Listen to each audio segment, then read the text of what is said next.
We have learned more about the investigation that led to the removal of more than 100 dogs from a rural Plymouth County, Iowa property this week.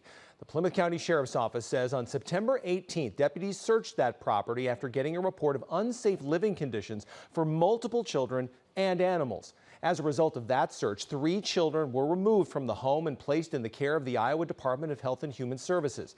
A second search warrant was served Tuesday morning of this week. That's when 111 dogs were removed from the property with help of the Siouxland Humane Society and Animal Rescue League of Iowa.